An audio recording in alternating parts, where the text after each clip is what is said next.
I want to get a gun. I do. I really do. I never had that feeling before till I moved out to Los Angeles. This city just messes with your mind, you know? It's overpopulated, technically doesn't have a water supply, right? The dollar's crashing. Shit keeps you up at night. You're just thinking, what am I gonna do when the zombies come? Right? Start reading up on shit. Get some powdered food. Plant some zucchini. Get a windmill. Right? And that's all well and good. But if you don't know how to fight, all you're doing is gathering supplies for the toughest guy in the block. Right? Just thinking about that. What am I gonna do? Some dude turns me upside down, starts shaking the gold coins out of my pockets. I gotta get a gun. So I'm on the road, right? I'm in Reno. Great gun town. So I go down to their little gun store, right? Come walking in, there's some redneck there. I'm like, hey man, I want to get a gun. He's like, I hear you. What you looking for? What you want? Mossberg, over under, 357 Magnum, right? Starts rattling off all this gibberish, right? I don't know shit. I'm trying to play it off. I feel like a bitch because I don't know anything about guns. So it's like, what do I do here? Hell, I'm going to go with honesty. I go, look, dude, I don't know anything about guns. They terrify me, but I'm worried about the zombies. All right? Dude's just like, you need a shotgun. You need a shotgun, man. It's got a good spread. It's easy to load, doesn't have a lot of working parts, got a good spread. He kept saying that. It's got a good spread. I'm like, what does that mean? He goes, well, it means you ain't got to be that accurate. It's got a good spread. Further away you are, the more shit you hit. Got a good spread. In fact, you got a problem over here, you ain't even got to look. You just turn, wow, that's it. You ain't got a problem over here anymore. Anything that was even remotely a problem ain't there anymore. Trust me. And then these people here, they saw what you just did here. You ain't got a problem here either. Feel me?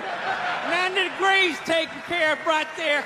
One shot. These people get smart, flip it over. Wow! That's it. It's got a good spread. So I'm like laughing my ass off. I'm like, dude, look, I just want to shoot the guy. I don't have to do a bunch of drywall work, you know? Reframe my diploma, get my parakeet another friend, you know? I just want to shoot the guy. So I'm like, you know, how about one of these pistols? So he does like that classic, like that redneck trailing off thing, like, you want a pistol? Go ahead, get a pistol. What do I know? I've just been here 20 years. Get a shiny one, right? So I was like, dude, what's wrong with getting a pistol? He goes, I'll tell you what, buddy. Because life ain't a movie. You feel me? I'm like, no. Can you please stop speaking in these backwoods riddles?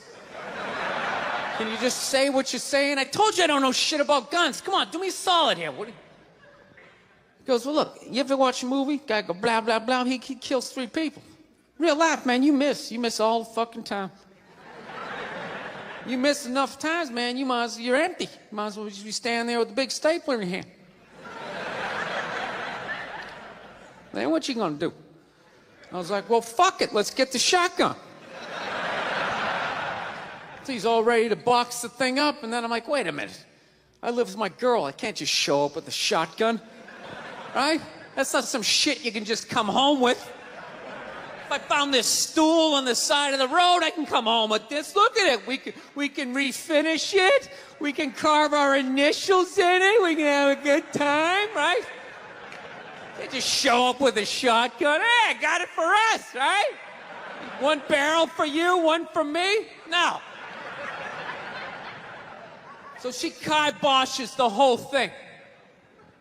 Till the other night, somebody broke into our car sitting in the driveway. Starts fucking with her head, right? So she starts reading up on guns, you know? She's reading too much because now she wants to get one, but she's just like, well, I heard you got to keep the bullets in the safe, keep the stock in the garage. And then what? Then what? I run around the house and assemble it. There's some dudes chasing me with an axe. You know, are you even thinking this thing through, sweetheart? She's running around. Where's the scope? It's in the living room. He's in the living room.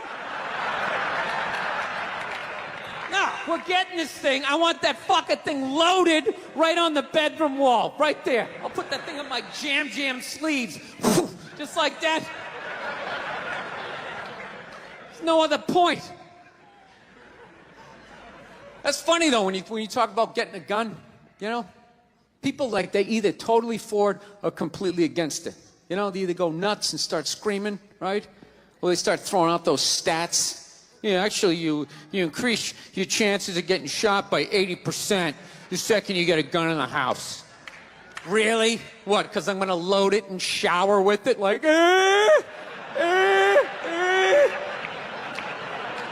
The fuck? I know it's dangerous.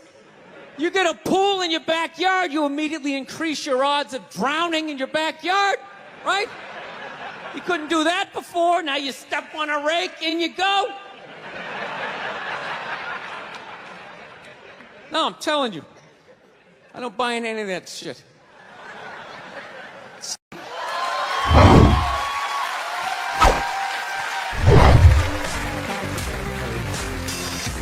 All right, thank you. Thank you very much. I here from Los Angeles. I live in Hollywood. There's a ton of plastic surgery out there. You know, a lot of people getting like facelifts. I don't know if you guys have those up here. You know, those awful ones where people start to look like, you know, little Filipino, you know. You got a little Filipino? Yeah, 52-year-old white guy. Yeah, that's how.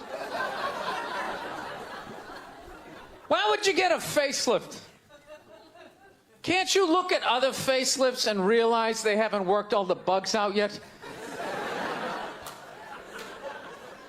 People, if you're thinking about getting a facelift, just do yourself a favor. Just wait it out. Let them practice on other people's faces. You know, didn't we learn anything with hair plugs? Hair plugs don't look half bad now. Saw this commercial the other night. The guy's like, oh, God, I wish I did this 10 years ago. It's like, no, you don't. 10 years ago, when they were stapling ant legs to the top of people's heads, everybody's eyes watering, trying not to look at your hairline. You wish you got hair plugs 10 years ago? Do you wish you got polio 60 years ago? Are you even listening to what you're saying historically? I'm telling you, the facelift, you can't do it, man.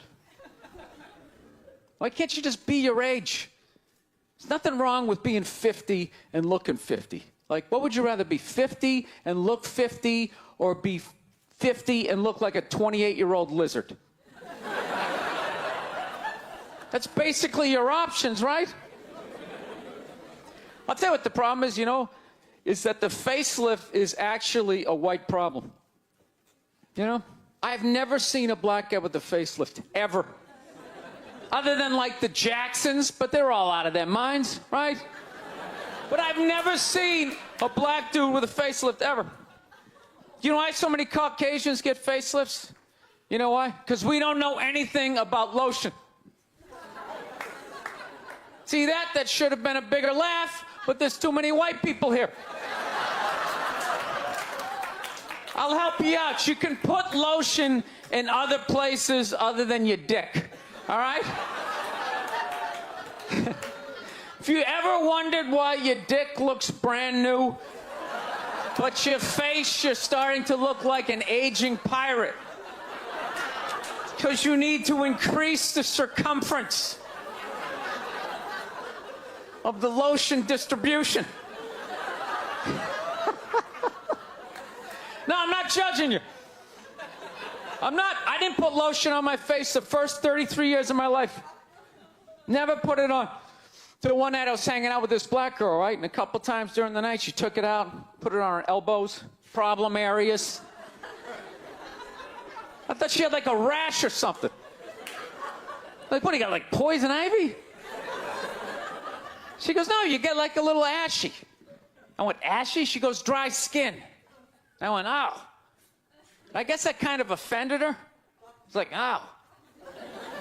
She's like, well, white people get ashy too. I was like, yeah, you know, I don't think we do. I've been alive for 33 years. No one has ever said, hey, Bill, you're looking a little ashy. I never even heard that word until you said it.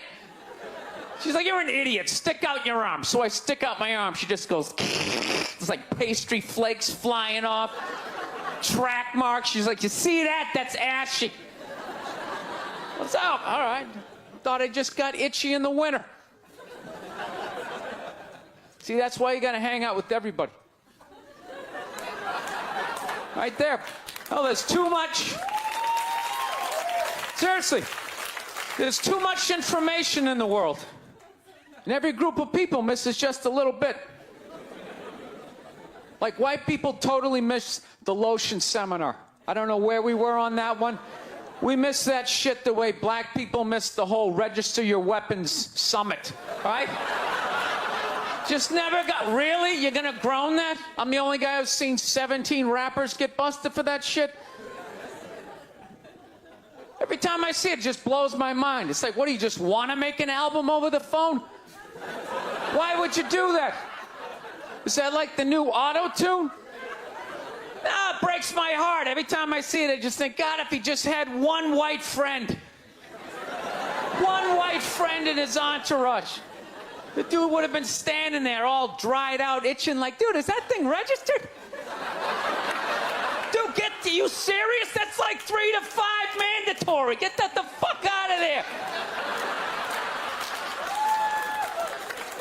So, thank you.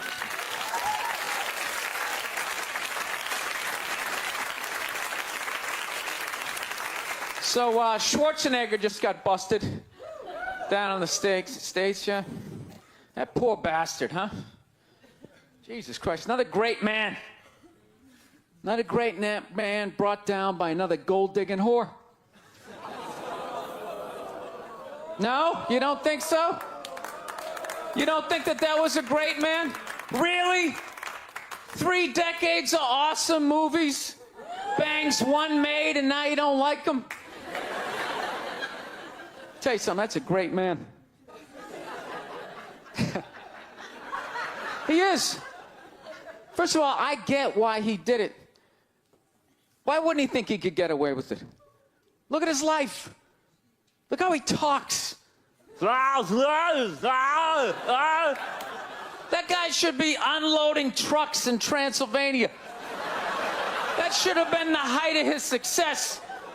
But because he's a great man, he had the balls to move to America and became famous for lifting weights.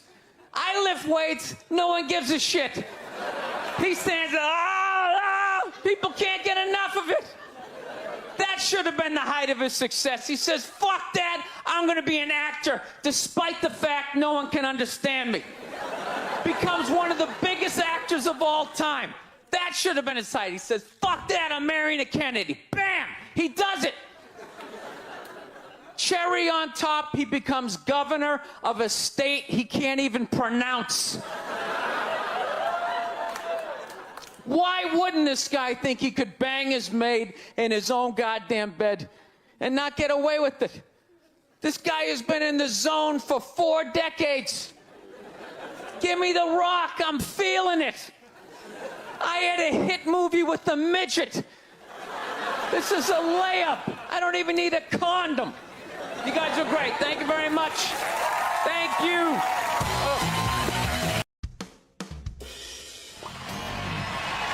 All right. Thank you. Thank you very much. How are you? Please be seated. Good evening. Thank you. Welcome. Welcome to this lovely theater here in downtown Montreal. It's unbelievable. Can't understand you. Female voice does not travel well. I don't know what it is. Up close or in a whisper can make your dick hard. But beyond 10 feet, it just sounds like a couple of birds fighting over a French fry or something, you know?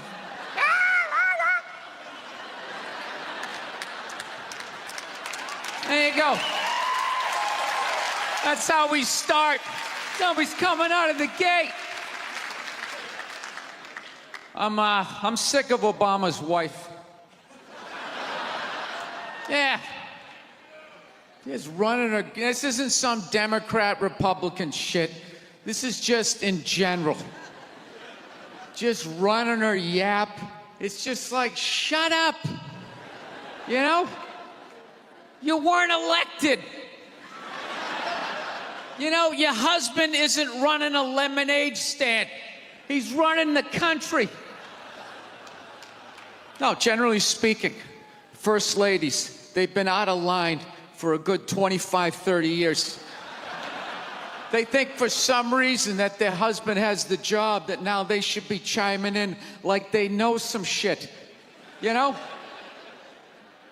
Dude, if you had a leak at your house and you called the plumber, and the plumber comes in and he starts fixing it, what would you do if 5 seconds later his wife, who isn't a plumber, comes walking in? Well, I think we should route it over here. It's like, shut up!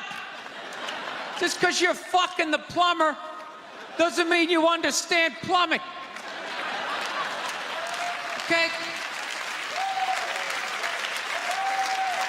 Now, this is all like my fears, because they're trying to tell us down south there that they're starting to like gear up for Hillary Clinton to be running for president, saying like, I think that would be a good thing. Yeah, people clapping.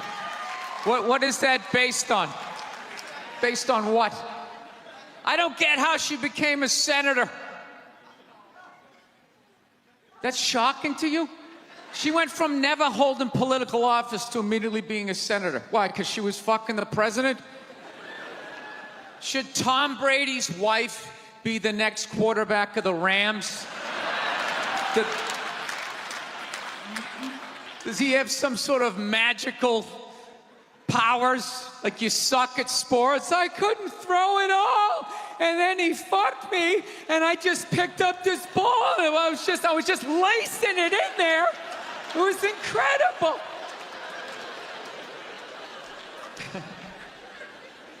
Dude, it all started with Nancy Reagan. That's where it first went off the rails, you know?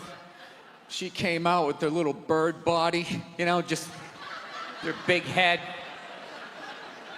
Just came walking out, say no to drugs, and people off your heroin, say no to that. She just walked back.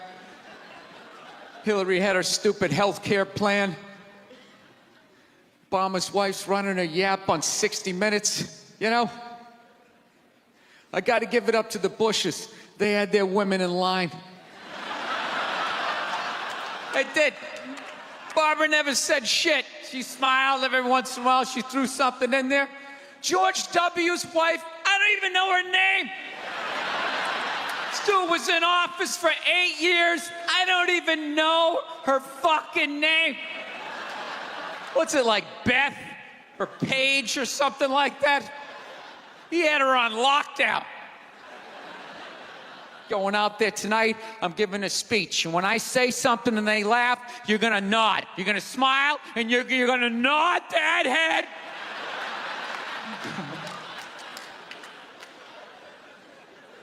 Is this how it's gonna be? Really? Do you think like me saying this is somehow gonna affect? She's still gonna win. Listen, let me ask you this question. Do you think that a woman being president is gonna affect anything? Do you? Oh, do you?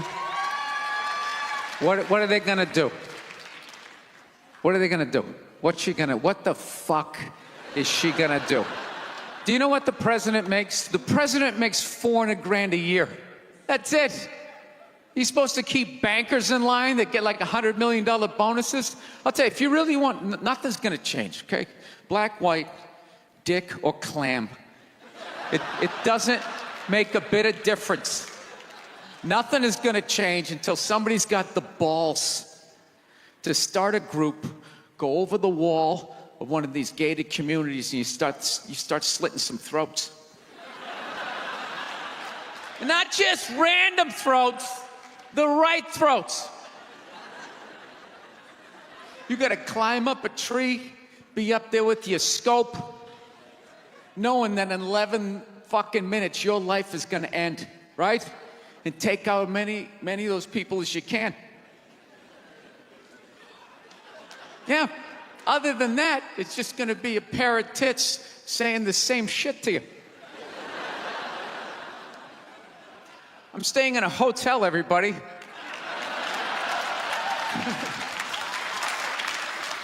I like staying in hotels. They make me feel comfortable. I feel safe in a hotel. You know, you got the lobby. There's always somebody down there in case an axe murderer comes in. That's the first person that's gonna get killed. You can hear their screaming when you're up in your room. Gives you a chance to plan. Barricade the door, you know, turn on the shower, hide in between the mattresses, right? Little misdirection. Back in the day, I used to stay in motels. I hated staying in motels. Could never feel safe. You were lying in a bed 2 feet from a door that just opened up out into a parking lot. Anybody in the world could just come walking up, kick the door open, you motherfucker, just drag you out of the bed. And you're just lying in that bed, so not ready to have a fight to the death. Sitting there half naked, like nod. Meanwhile, there's some guy on the other side of the door with a chainsaw, like. You're lying there like, it's kind of early to be trimming the hedges. And when that dude comes through that door, you lie to yourself as a man that if something like that happened, dude, I'd just jump up, grab a lamp, let's fucking do this. You know what the reality is? Most people, the best you could do is maybe make a weird noise. Just be like, and that would be it. That would be it. That dude just come in. The last thing you'd see is just ceiling carpet. Looking upside down back at your own body, right? I will say this. What I do enjoy about this theater is nobody has told me it's haunted. Anytime you go into a theater, they always give you the history. It was built 1948. It was a tribute to Rocket Richard. Everybody chipped in, blah, blah, blah, blah, blah, blah. And we have a ghost. His name is Michael. I immediately lose all respect for anybody over the age of 8 that still believes in ghosts. It's like, really? You still believe in specters and goblins? What is the end game of being a ghost? I don't get it. You can go anywhere you want to go in the world. You're just gonna stay in a basement for the rest of your life? Just waiting for once every 6 months somebody comes down to check the boiler and you get to be like, why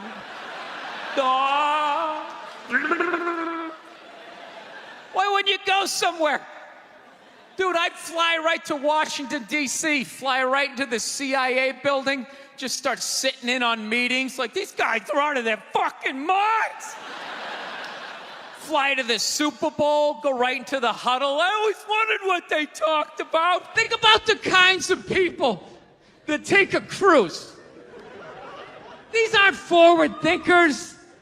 These aren't seekers. They're not pivotal to our survival.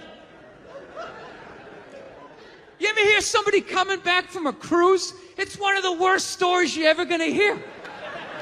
Because they don't do shit.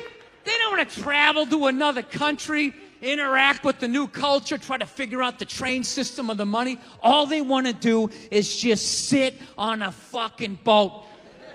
Just drinking, that's all they want to do. Right? Worst story you'll ever hear. Hey, how was your cruise? Oh, it was great.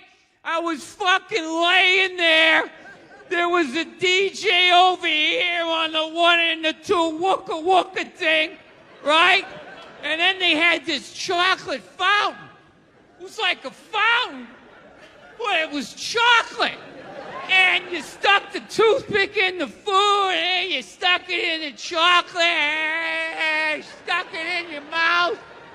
And then you'd be like, I want another drink. And they bring it all, you drink it, it dribbles down, and it gathers in your navel, and you punch yourself.